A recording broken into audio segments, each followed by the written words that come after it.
Good afternoon mga kaibigan.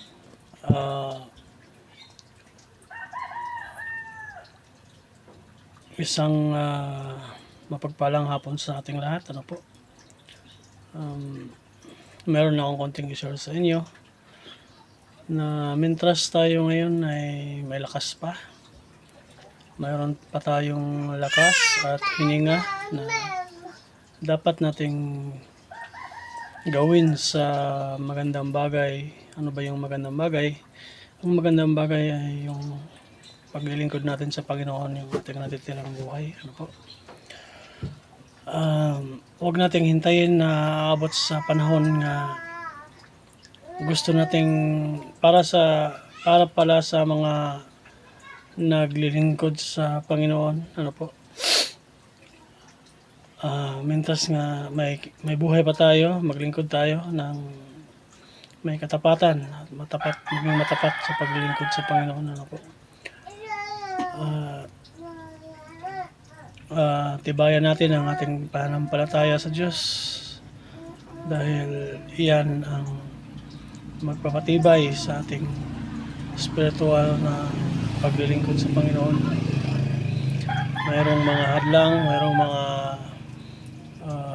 struggle, mga pagsubok na darating sa ating buhay. Dapat maging matibay ang bawat isa at hindi bibigay, dahil pag mangyari nga bibigay tayo sa paglilingkod sa Panginoon, darating ang araw na gusto nating magbalik loob sa Kanya pero wala tayong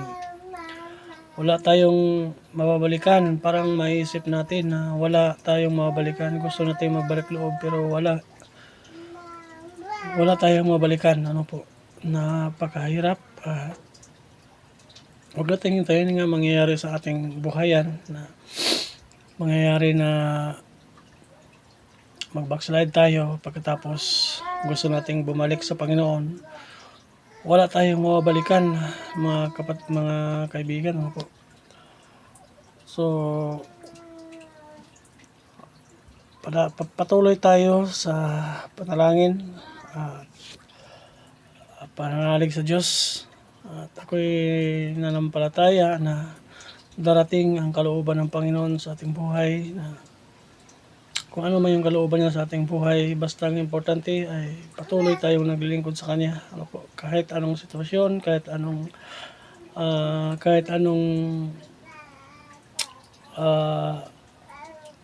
sitwasyon sa ating buhay. Ano po? Ano ka man ngayon, ano ang sitwasyon sa buhay natin ngayon, busy ka man or hindi busy, maglilingkod tayo sa Panginoon, mga kaibigan. Ano po? Huwag nating hintayin na darating sa ating buhay na gusto nating maglingkod pero wala na tayong paglingkuran. Gusto nating I will direct my point. Ano po? Gusto kang magsimba, gusto kang mag-alagad pero wala ka nang mapagsimbahan. Sa mga doktrina God sa Biblia, kung doctrinal ka, pagkatapos mag-backslide ka, hindi mo matanggap ang ibang aral kasi doktrinado ka sa Biblia. Hindi, kahit pagsimba ka pa, kahit saan kang church magsimba, basta kakaiba doon sa doktrina na nasanayan mo, hindi mo matanggap, mga kaibigan, at hindi ka maging masaya. Kakaiba doon sa doktrina talaga nga nasanayan mo, at doon nag-grow ang ating spiritual, mga kaibigan. So my point is patuloy tayo at huwag tayong panghinaan ng loob sa paglilingkod, at huwag nating gawin na mag-backslide sa gawain ng Panginoon, mga kaibigan. Mahirap magbalik loob, mga kaibigan. Ang mangyayari na lang yan, ang kalooban na lang ng Panginoon, kung ano ang kalooban ng Panginoon sa ating buhay. Ano po? So maraming salamat po. Sana may natutunan kayo ng konting aral, mga kaibigan. God bless us all.